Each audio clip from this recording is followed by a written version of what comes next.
Chers amis, nous voici rassemblés en ce jour en présence du Seigneur, jour de joie pour son Église. Qu'il nous donne son esprit comme il nous l'a promis. Que son esprit se saisisse de chacun de nous et nous saurons découvrir dans le monde les signes de sa présence. Qu'il bouscule notre façon de vivre et de penser, et avec lui nous ferons alors toutes choses nouvelles. Que le jour vienne où la terre entière proclamera « Le Seigneur, c'est Jésus-Christ, à la gloire de Dieu le Père ».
Avant d'écouter la lecture biblique sur laquelle portera la prédication de ce jour, je vous invite à la prière.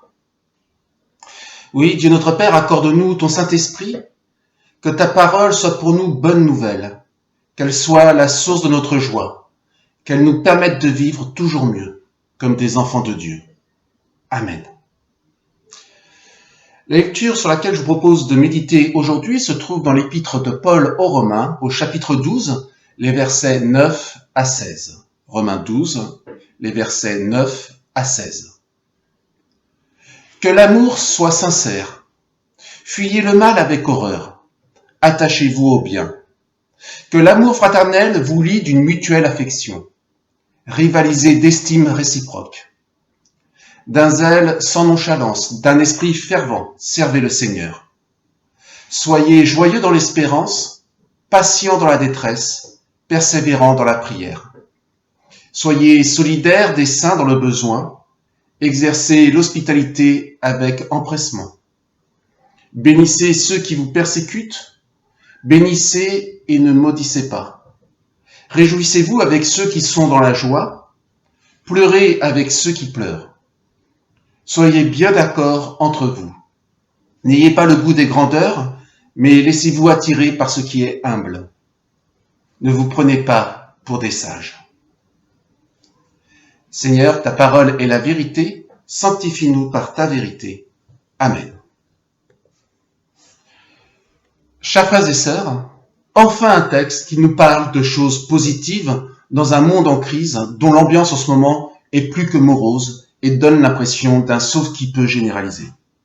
Alors, de quoi nous parle-t-il ce texte? Eh bien, il nous parle d'amour. Et nous aimons bien parler d'amour. Mais voilà, l'apôtre Paul nous met tout de suite en garde contre l'amour hypocrite. Que l'amour soit sans hypocrisie. Ah mince, ça commence déjà mal. Si l'apôtre Paul est obligé de le préciser, c'est qu'il y a déjà un problème, ou au minimum, un risque avec nos manières d'aimer au sein même de nos communautés chrétiennes. L'amour hypocrite, écrit Antoine Nuis dans son commentaire de l'Épître aux Romains, l'amour hypocrite est l'amour intéressé. Mais dans ce cas, ce n'est plus de l'amour. Oui, chers frères et sœurs, l'amour hypocrite, c'est celui qui cherche une valorisation de sa propre personne au travers d'autrui. Je fréquente telle personne et non telle autre parce que cela apporte une valeur ajoutée à ma vie. La première condition pour que mon amour ne soit pas hypocrite est que je commence par m'aimer moi-même tel que je suis. Et c'est pas toujours simple. On pense toujours que les autres sont meilleurs ou mieux que nous. Mais nous oublions simplement que la plupart pensent la même chose d'eux-mêmes et sont tout aussi envieux et jaloux que nous pouvons parfois l'être. Or, ces sentiments pourrissent les relations, à commencer la relation que nous entretenons avec nous-mêmes. Le prêtre Stan Rougier écrivait à ce propos « Si tu ne t'aimes pas toi-même, préviens vite ton prochain. Il devra se protéger contre ton amour. » Et je crois qu'il a raison, car cet amour risque fort d'être pathologique et de consister à vouloir vivre au travers de l'autre, de l'idée que l'on se fait de lui et de la valorisation personnelle qu'on en escompte. On ne peut aimer que si on se sait aimer et que l'on s'aime et s'accepte soi-même, tel que Dieu nous a voulu et nous aime. Notre amour ne peut pas être sincère s'il ne s'enracine pas dans cet amour inconditionnel de Dieu pour nous. Et pour pouvoir nous enraciner, il convient de prendre le temps de méditer, d'intérioriser au plus profond de notre être cette parole baptismale « Je t'aime, je t'ai appelé par ton nom, tu es à moi ». Une parole qui nous construit, une parole qui nous constitue, un fondement que nous oublions probablement bien trop souvent. Si l'amour de Dieu nous constitue, il imprègne tout notre être, nos pensées, nos paroles, nos sentiments, notre regard sur autrui. Car l'amour de Dieu ne trompe pas, et quiconque se laisse habiter par cet amour ne peut pas tromper. Que l'amour, donc, soit sans hypocrisie parmi nous. Au contraire, poursuit l'apôtre, soyez pleins de tendresse les uns pour les autres. Pas de place pour la dureté, pas de place pour l'impatience, pas de place pour l'intolérance ou le mépris. Cette invitation rejoint beaucoup d'autres que Paul adresse aux églises pour leur dire comment on doit se comporter entre frères et sœurs, membres d'une même famille. Alors certes, c'est pas toujours rose dans une fratrie. Il arrive même qu'on se chamaille beaucoup ou que des rivalités se fassent sentir. Alors, il convient de revenir pour s'enraciner à nouveau dans la justice et l'amour de Dieu. On raconte qu'un jour, quelques anciens sont allés trouver Abba Pomen, un père du désert qui vivait en Égypte, pour lui dire « Si nous voyons des frères qui s'assoupissent à l'office, veux-tu que nous les reprenions afin qu'ils demeurent dans la vigilance ?» Et il leur répondit « Pour ma part, lorsque je vois un frère qui s'assoupit, je place sa tête sur mes genoux et je le laisse reposer. » Prendre en compte les besoins de l'autre, veiller à son bien-être, lui faire du bien, ne pas juger. C'est peut-être cela, la vraie tendresse. Elle s'exprime par un regard d'amour, de compassion, d'attention et de bienveillance. Et nous pouvons alors mesurer combien ces recommandations vieilles de 2000 ans restent encore d'actualité pour nous aujourd'hui. Ne soyez pas paresseux, mais empressés, nous dit l'apôtre. En effet, L'évangile, la bonne nouvelle de l'amour de Dieu pour l'humanité, c'est une urgence. Et elle se transmet par nous, au travers de nous. C'est aujourd'hui qu'il faut aimer, car demain, il sera peut-être trop tard. Et pour que notre amour soit sincère, il nous faut tous les matins nous tourner vers Dieu pour qu'il nous remplisse de son esprit d'amour, de paix et de pardon. Puisque pardonner est probablement la plus haute expression d'amour que nous puissions donner à autrui. Réjouissez-vous dans l'espérance, nous dit l'apôtre. La joie est un commandement. Étonnant, non ? Et pourtant, dans l'évangile de Jean, Jésus l'associe au commandement d'amour. Après avoir commandé de s'aimer les uns les autres, il ajoute « Je vous ai parlé ainsi pour que ma joie soit en vous et que votre joie soit complète. » Et dans la première lettre aux Thessaloniciens, elle est liée à la prière et à l'action de grâce. Ici, la joie est liée à l'espérance. Je suis appelé à la joie, non pas parce que les choses vont bien, non, mais parce que j'espère. Endurer dans la détresse. Étonnant encore comment Paul juxtapose joie et détresse. Mais pas si étonnant que cela lorsque l'on relit les béatitudes. Jésus d'ailleurs ne dit pas autre chose lorsqu'il dit « Heureux êtes-vous lorsqu'on vous insulte, qu'on vous persécute et qu'on répand faussement sur vous toutes sortes de méchancetés à cause de moi. Réjouissez-vous et soyez transportés d'allégresse. » Pour pouvoir endurer, pour pouvoir rester persévérant dans la foi, l'amour et l'espérance, Paul nous donne un précieux conseil. Consacrez-vous assidûment à la prière. Prenez le temps d'un tête-à-tête régulier avec Dieu. Méditez sa parole qui vous redit sa fidélité et sa sollicitude, son amour. La prière nous aide, plus que nous le croyons souvent, à dépasser la lassitude, la tristesse et le découragement. Ne l'oublions pas. En particulier lorsque les éléments de la vie voudraient nous détourner de Dieu. C'est là, plus que jamais, que nous avons besoin de nous relier à lui par la prière. Après nous avoir rendus attentifs aux besoins de notre être intérieur, l'apôtre Paul nous parle plus précisément et plus concrètement de notre relation aux autres. Soyez solidaires des saints qui sont dans le besoin. Poursuivez l'hospitalité, nous dit-il.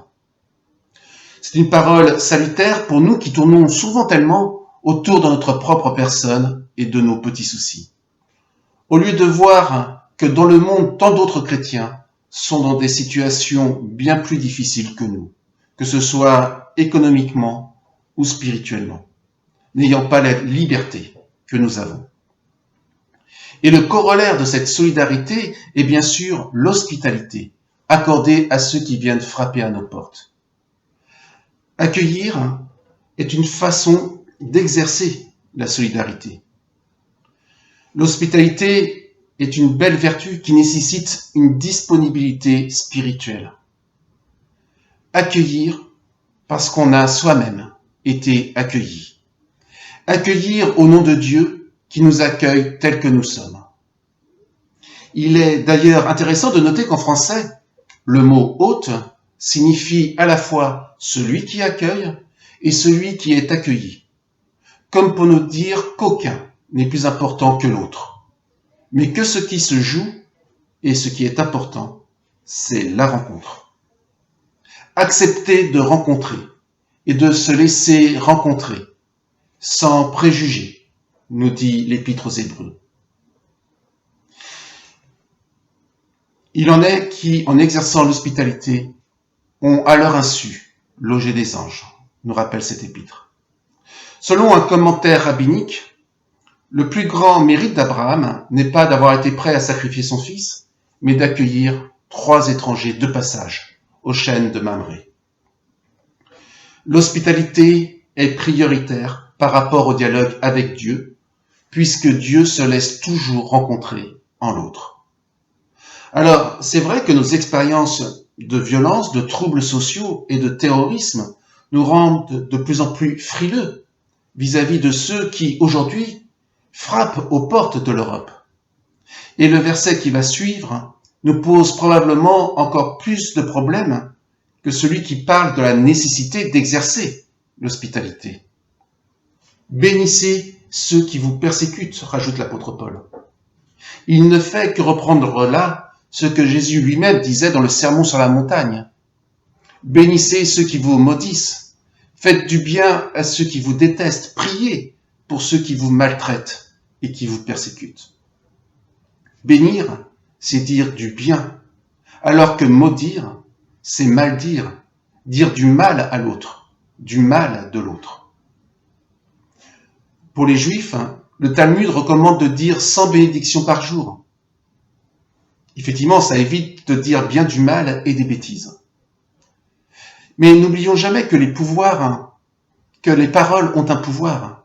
Dire du bien favorise le bien, alors que dire du mal nourrit le mal. La parole de bénédiction dit le bien à mon adversaire, me le fait considérer autrement, espère pour lui, pour nous, transforme mon regard et mes pensées à son égard, et du coup me transforme aussi. Ainsi, ce n'est pas de l'autre que nous devons avoir le plus peur, mais de perdre la compassion pour ceux qui nous agacent ou nous font du mal. Notre pire adversaire, c'est toujours nous, avant d'être l'autre.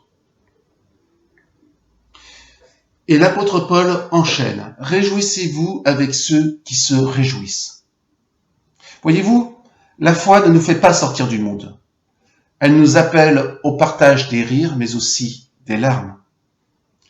Oscar Wilde écrivait fort à propos, « N'importe qui peut compatir aux souffrances d'un ami. Mais seule une personne dotée d'une nature exceptionnelle est capable de se montrer sensible au succès d'un ami. » Sommes-nous capables de nous réjouir sincèrement des succès et des bonheurs d'autrui? Savons-nous véritablement nous réjouir du succès et du bonheur des autres au sein de nos communautés, en sachant distinguer notre propre intérêt du bonheur de l'autre? Qu'en est-il de la jalousie et de l'envie dans nos relations aux autres? Avons-nous véritablement réglé cette question? Je crois qu'il convient d'y réfléchir pour ne pas perdre de vue l'amour et l'affection fraternelle. Pleurez avec ceux qui pleurent. La philosophe Simone Weil a écrit « La plénitude de l'amour du prochain, c'est d'être capable de lui demander « Quel est ton tourment ?» Partager les rires et les larmes, c'est une façon d'aimer, le contraire de l'indifférence ou du mépris. Et finalement, pour nous aujourd'hui, le dernier verset de cette péricope nous invite à l'unité. Soyez bien d'accord entre vous. Comme je l'ai dit au début, si Paul est obligé de le préciser, c'est que ce n'est pas évident d'arriver à être d'accord. Dans une discussion, une décision importante à prendre, la question et la crainte est souvent de savoir qui l'emportera, qui s'imposera, qui sera le plus fort. Les problèmes dans une communauté, dans l'Église, viennent souvent des rivalités et des luttes de pouvoir. Au lieu de combattre, chercher le consensus ou le compromis est signe de sagesse et de haute spiritualité. Ne soyez pas orgueilleux, nous dit l'apôtre. Combien de problèmes pourraient souvent être évités si nous étions plus humbles?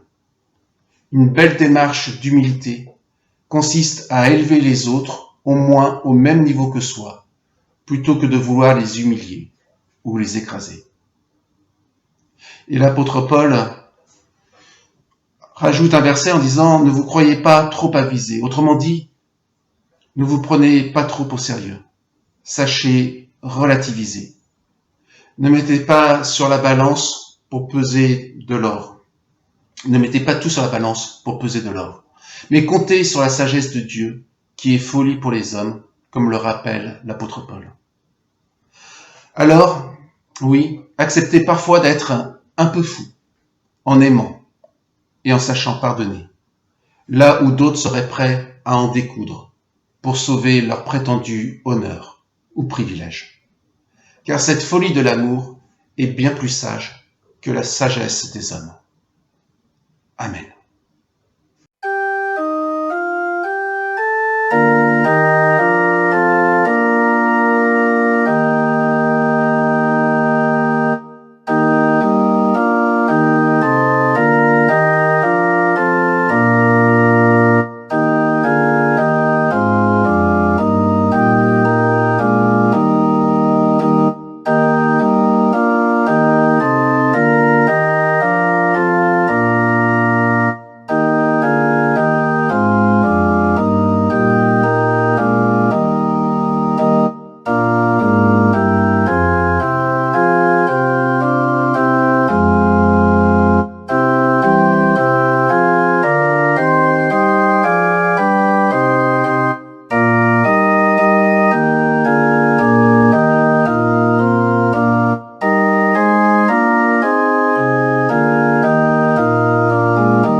Chers frères et sœurs, c'est à présent le moment de l'offrande. Cette offrande, vous pouvez la faire en ligne, en vous rendant sur le site internet de notre paroisse. Que cette offrande soit pour nous ce matin un geste d'adoration, un geste sans retenue, un geste d'amour entier qui ne calcule pas. Que le Seigneur bénisse notre don.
Chers frères et sœurs, recevons maintenant la bénédiction de la part de notre Dieu. Que l'Esprit de notre Seigneur élargisse notre cœur et l'ouvre à tous ceux que nous allons rencontrer. Et dans l'attente de son retour, que son amour porte en nous des fruits de bénédiction. Amen.